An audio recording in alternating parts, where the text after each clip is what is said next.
valientes alcemos nuestro canto con viva emoción. Y del mundo a la paz ostentemos nuestro invicto glorioso pendón. Salve el pueblo que intrépido y fuerte a la guerra a morir se lanzó, cuando en bélico reto de muerte sus cadenas de esclavos rompió.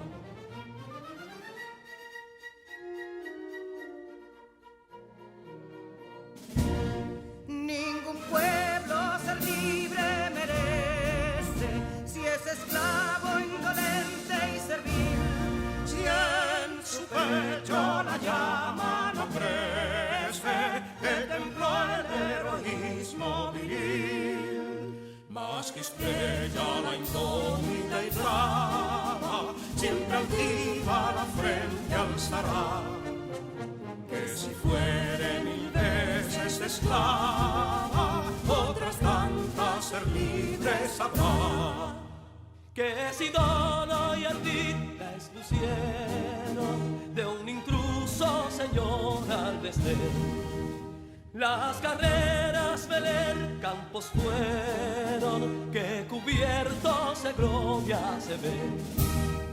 Que en la cima del heroico baluarte de los libres el verbo encarnó, donde el genio de Sánchez y Duarte a ser libre o morir enseñó.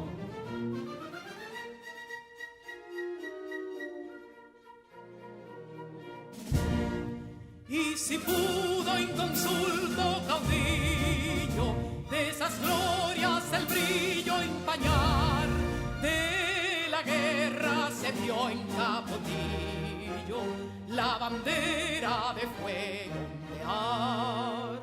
Y el incendio que atónito deja de Castilla al soberbio león, de las playas gloriosas le aleja, donde flota el cruzado pendón. Compatriotas, mostremos erguida nuestra frente orgullosos de hoy más, que Quisqueya será destruida, pero sierva de nuevo jamás. Que santuario de amor cada pecho, donde la patria se siente vivir, y es su escudo invencible el derecho, y es su lema ser libre o morir.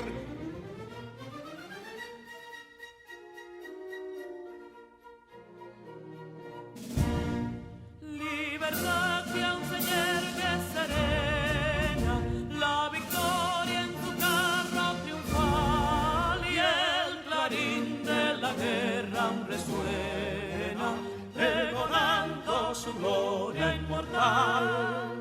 Libertad, que los ecos se agiten mientras llenos de noble ansiedad nuestros campos de gloria repiten. Libertad, libertad, libertad.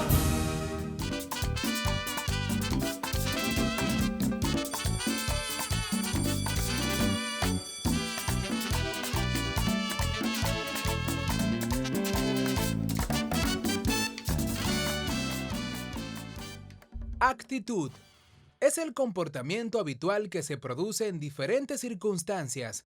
Estas determinan la vida anímica de cada individuo y están patentadas por las reacciones repetidas de una persona. Este término tiene una aplicación particular en el estudio del carácter, como indicación innata o adquirida relativamente estable, para sentir y actuar de una manera determinada. Estoy convencida de que actitud y actitud positiva es lo que necesitamos para seguir creciendo en el aprendizaje. Y hablando de aprendizaje, en el día de hoy, este tema que Neurona hizo un fructífero recuento, el artículo de opinión, tiene dos elementos en los cuales nos vamos a centrar en el día de hoy. Ellos son los modalizadores y los conectores lógicos. La modalización tiene que ver con las formas, los modos o la manera en cómo tratamos o enfrentamos el discurso. Cuando hablo del discurso, no estoy hablando de ese momento puntual donde subimos a un podio y disertamos frente a algunas autoridades o en alguna ceremonia. El discurso más bien se refiere a esa secuencia lingüística que expresamos al hablar, ya sea de manera oral o escrita. Los modalizadores discursivos son complementos que modifican la oración completa y no solo el verbo o las formas verbales. Su funcionalidad radica en cuanto el emisor del enunciado quiere manifestar lo que cree o lo que piensa con respecto a algún tema, poniendo de manifiesto así la subjetividad u objetividad frente a determinado tema. Y es importante que presten atención a esta palabra, subjetividad.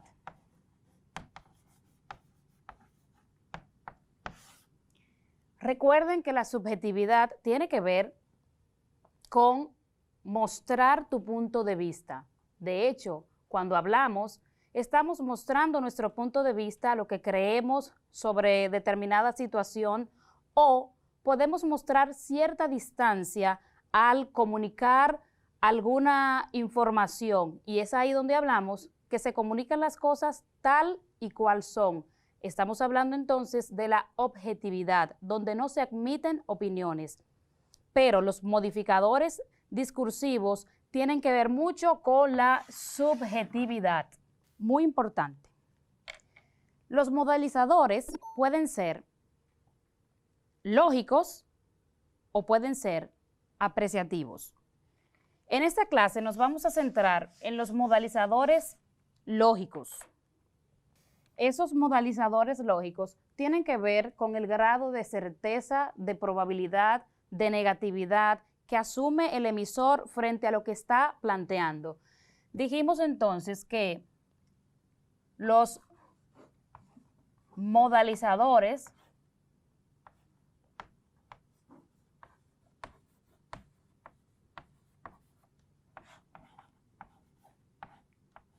lógicos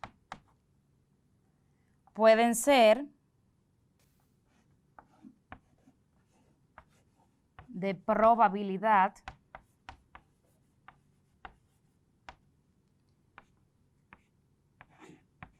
de certeza. Aquí también podemos decir de veracidad. Y también, por último, pueden ser de negatividad. Imaginemos una situación donde un periodista tenga que comunicar esta noticia, tenga que decir, por ejemplo, el gobierno construirá una presa en el río. Este enunciado se comunica de manera objetiva, pero cuando el periodista quiere mostrar una postura, introduce una marca lingüística. Probablemente el gobierno construirá una presa en el río.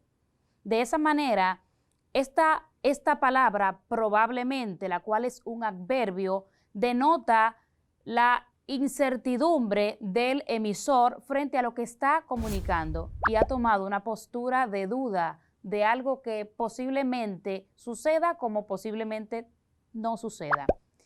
Es importante destacar que los modalizadores lógicos son adverbios y locuciones adverbiales.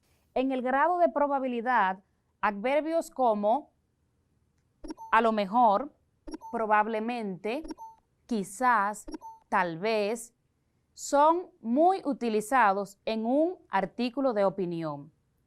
La otra clasificación, certeza o veracidad, tiene que ver con esa postura que asume el emisor cuando está convencido de lo que está hablando, cuando va a tomar una postura porque está plenamente convencido de que lo que va a comunicar es así o está sumamente de acuerdo. Por ejemplo,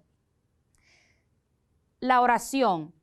El COVID-19 ha afectado una gran parte de las familias del mundo. El hablante puede introducir una marca lingüística o un modalizador como el siguiente. Ciertamente, el COVID-19 ha afectado la vida de gran parte de las familias del mundo.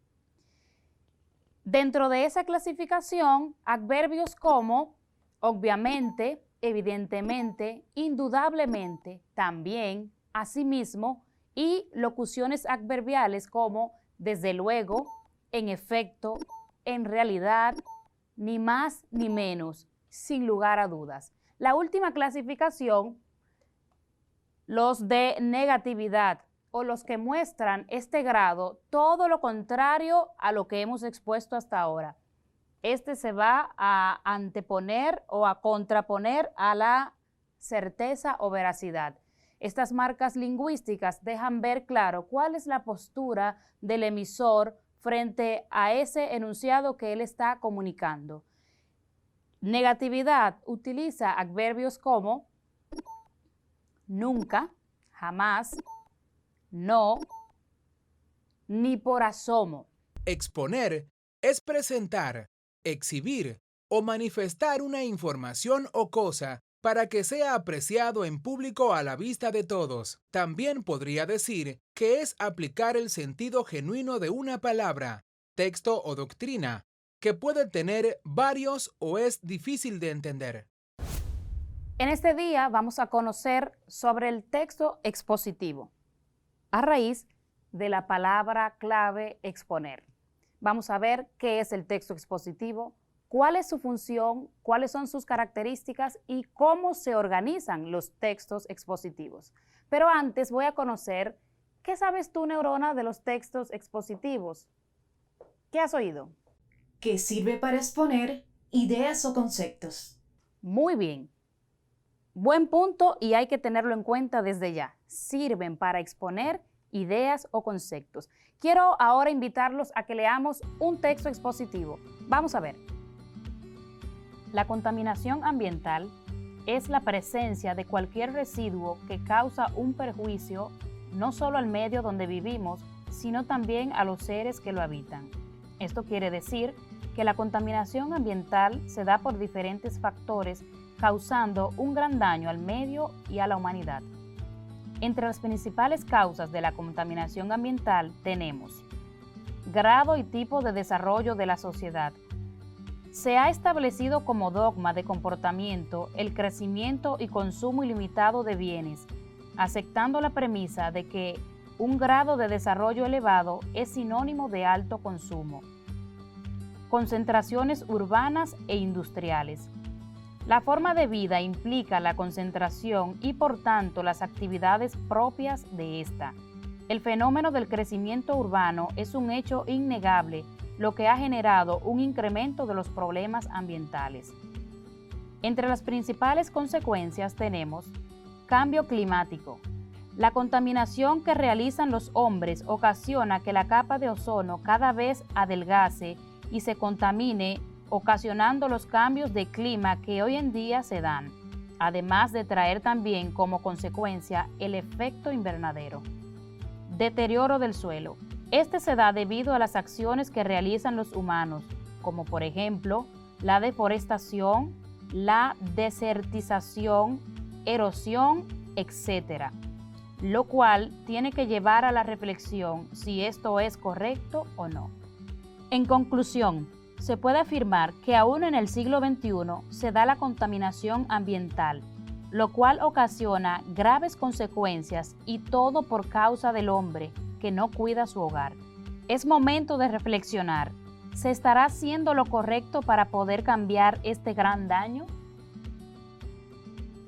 Excelente tema, ¿no te parece, Neurona? Así es, profesora. Muy bien. ¿Y cuál era el fenómeno que se presentaba en él? La contaminación ambiental. Correcto. ¿Te diste cuenta cómo estaba organizado? Entiendo que presenta un orden de causa y efecto. Correcto. Causa y efecto, un tipo de organización donde se analizan las causas de un fenómeno o problema y luego se presentan los efectos que éste produce. En este texto, el autor plantea el desarrollo de las sociedades como sinónimo de consumismo y ese impacto que esto tiene sobre el medio ambiente. Asimismo, presenta como una de las causas de la contaminación ambiental el crecimiento o la concentración de las urbes y esas grandes industrias. Todo esto va a impactar directamente en el medio ambiente, agravando el cambio climático, la erosión de los suelos. El autor nos hace allí una invitación a reflexionar sobre el accionar del ser humano, que éste entienda que la tierra no es solamente su casa, también es el hábitat de muchos animales y plantas. Ahora, Neurona, que hemos leído este texto, un texto expositivo de modo de organización, causa y efecto, vamos a adentrarnos ahora entonces en lo que es el texto expositivo. El texto expositivo. Un texto expositivo es aquel que proporciona información sobre un tema. Podemos decir que es el texto que define un concepto, una realidad o un hecho de manera objetiva. Este tipo de texto no admite opiniones o sentimientos. Es muy usado en el ámbito académico y científico. Su función principal es informar mediante una exposición, siendo este referente para el aprendizaje. Dentro de su estructura tiene una introducción, desarrollo y conclusión. En la introducción se presenta el tema que se va a trabajar y el enfoque que se va a utilizar para el desarrollo. En el desarrollo se expone de una manera clara, ordenada y precisa el tema o fenómeno que estamos tratando. En la conclusión se resalta lo más relevante del tema y esta va ubicada en la parte final. Las estrategias expositivas utilizadas son: la definición, nos permite definir conceptos. Ejemplificación, esta brinda al autor la facilidad de aclarar ideas con algunos ejemplos. La reformulación, permite repetir una idea utilizando otras palabras. En cuanto a los tipos de textos expositivos, tenemos dos clases: textos divulgativos y textos especializados. Los textos divulgativos van dirigidos a un público en general, es decir, que no se requiere un conocimiento previo para entenderlos. Al contrario de los especializados, que están orientados a personas expertas en el tema tratado. El vocabulario de este tipo de texto debe ser específico, propio de la materia, utilizando algunos tecnicismos. Refiriéndonos a la organización, este puede estar organizado en el modo problema-solución.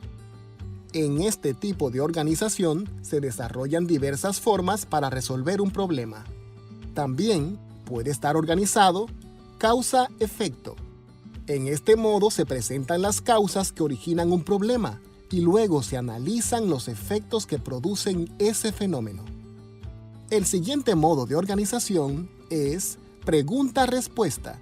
Este permite al autor crear o generar la necesidad del conocimiento y luego explica el contenido. El de comparación y contraste es otro modo en el que se analizan las semejanzas y diferencias entre dos realidades. Otros modos de organización son secuencia temporal y enumeración descriptiva.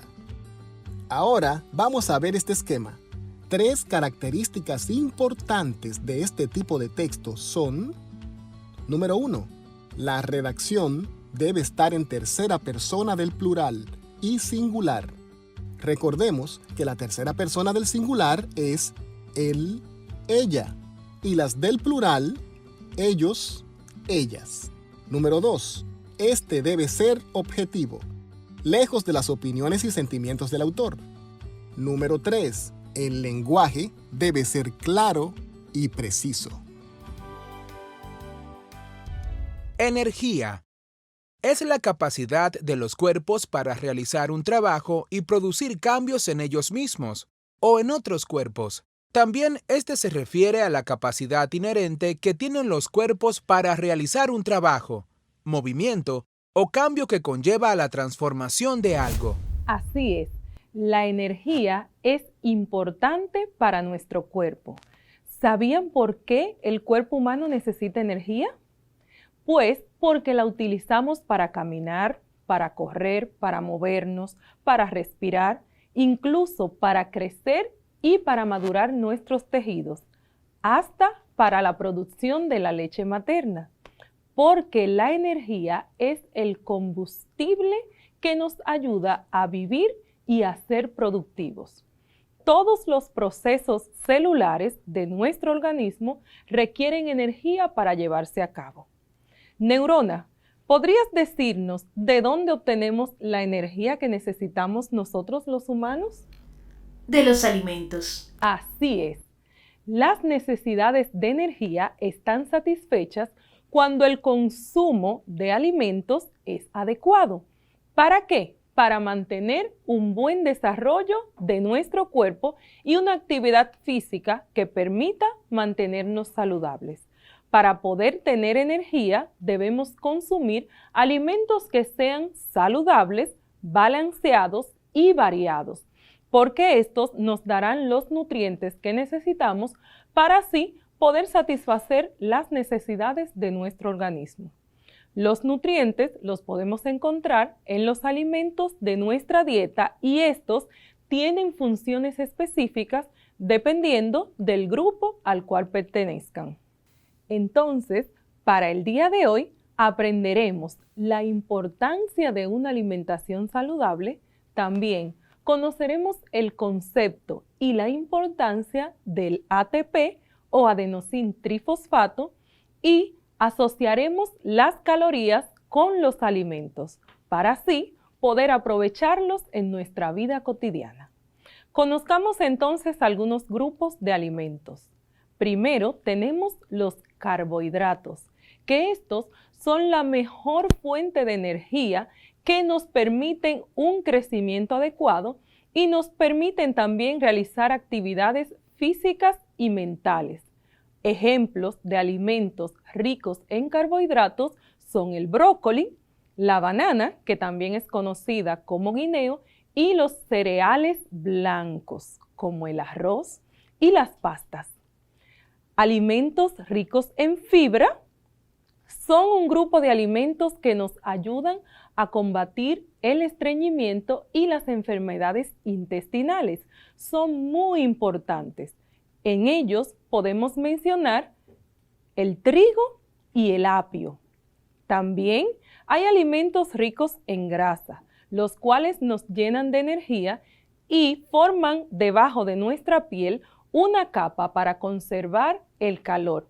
Pero algo que debemos tomar en cuenta es que deben ser grasas saludables, como el aceite de oliva y el aguacate, que son alimentos ricos en grasa saludable. Además, las nueces y almendras. Otro grupo de alimentos son las proteínas, que estas son la materia prima de nuestras células y tejidos, ya que están encargadas de producir hormonas y enzimas, es decir, sustancias químicas que ayudan con nuestro metabolismo. También está el grupo de las vitaminas y minerales, que podemos encontrarlas especialmente en las frutas y vegetales. Estas ayudan con el equilibrio líquido de nuestro cuerpo, es decir, con la hidrosis o hidratación. También son importantes para las secreciones glandulares y ayudan al sistema inmunológico o sistema de defensa de nuestro cuerpo. Neurona, ¿sabes cuál es el proceso que transforma los alimentos en energía en nuestro cuerpo? Entiendo que se refiere al metabolismo. Excelente, el metabolismo, que este es una serie de procesos químicos que ocurren en las células de nuestro organismo. Por medio de este proceso, las células son capaces de utilizar los nutrientes de manera correcta que son obtenidos a través de los alimentos para poder funcionar correctamente.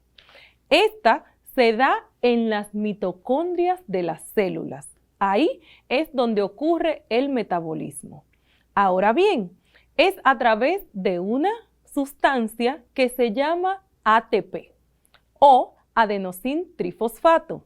¿Qué es esto, neurona? Espere, estoy buscando en mi base de datos. Ya lo tengo.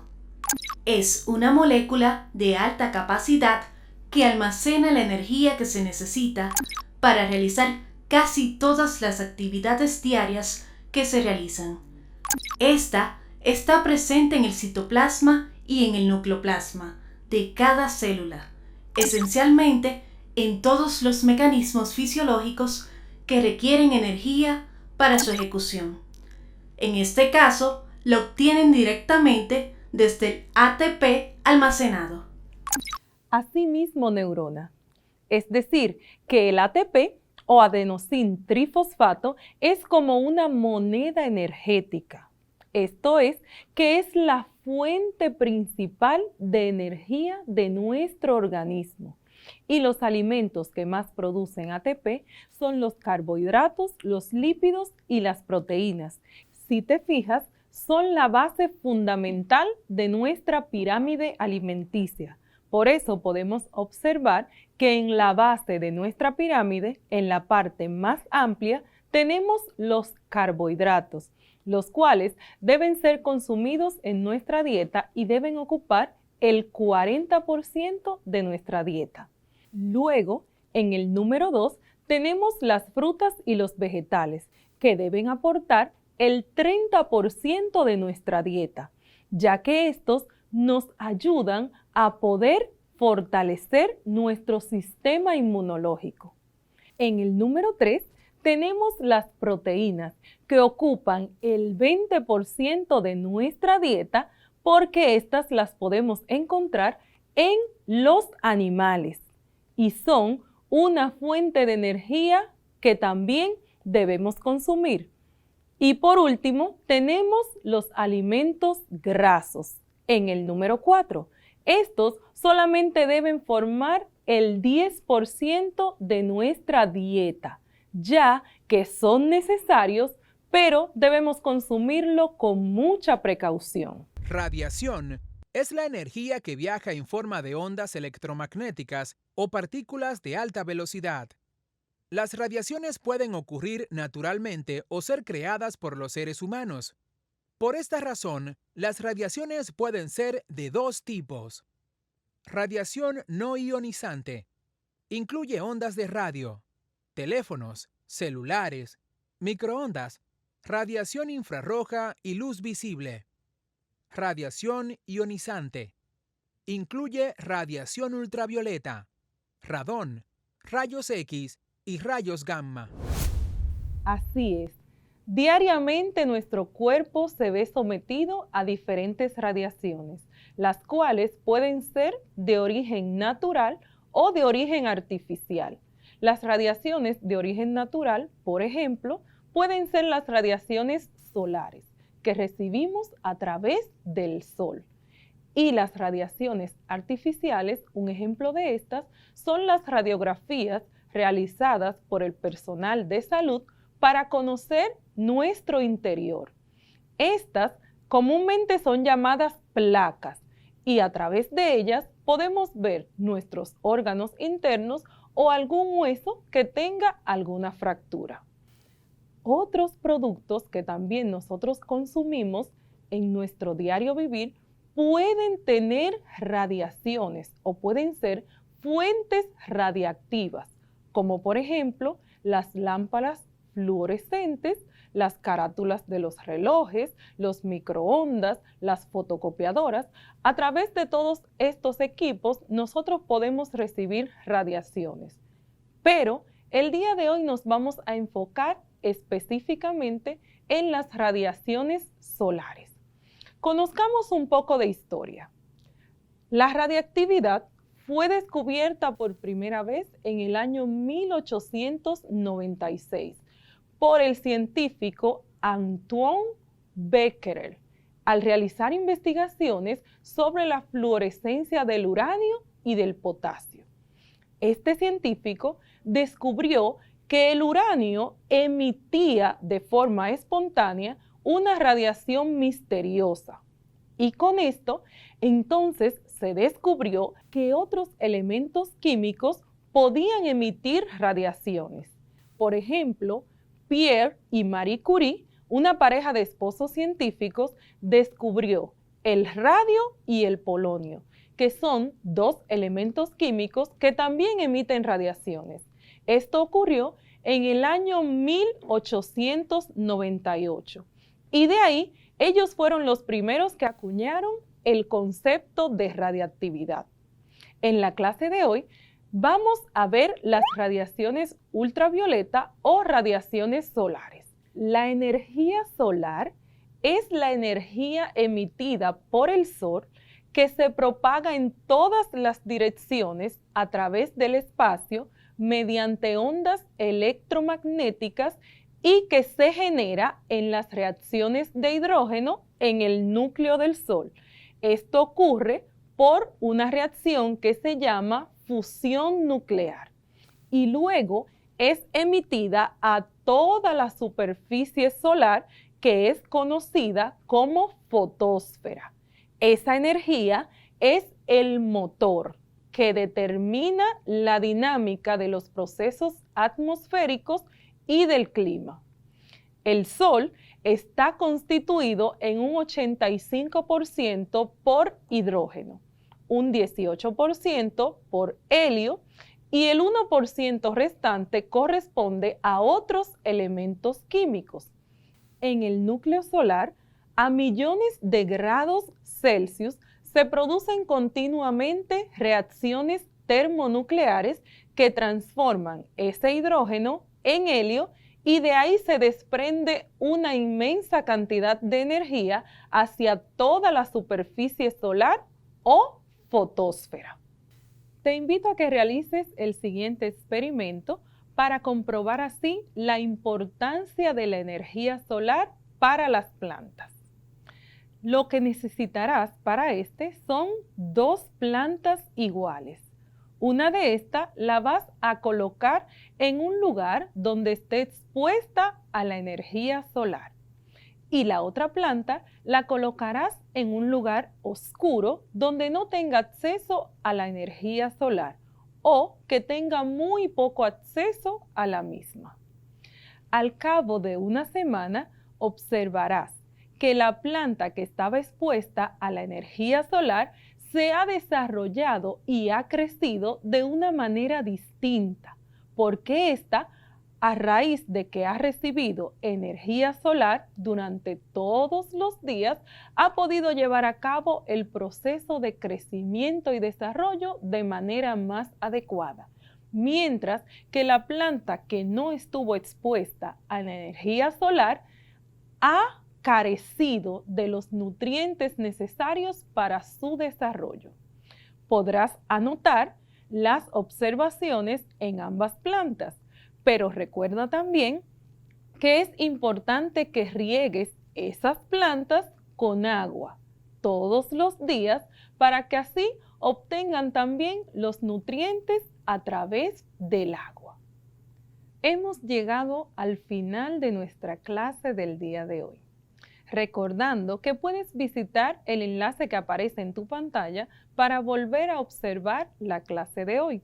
También, si te quedó alguna duda, te puedes acercar a tus maestros titulares para así afianzar los conocimientos adquiridos en nuestra clase de hoy. Me despido con una frase de Thomas Edison, inventor de la bombilla eléctrica y otros inventos importantes para la humanidad, la cual dice: nuestra mayor debilidad es rendirnos. La única manera de tener éxito es intentar siempre una vez más. Gracias por tu atención y que la paz de nuestro Señor Jesucristo reine en tu vida y en tu hogar. Hasta la próxima.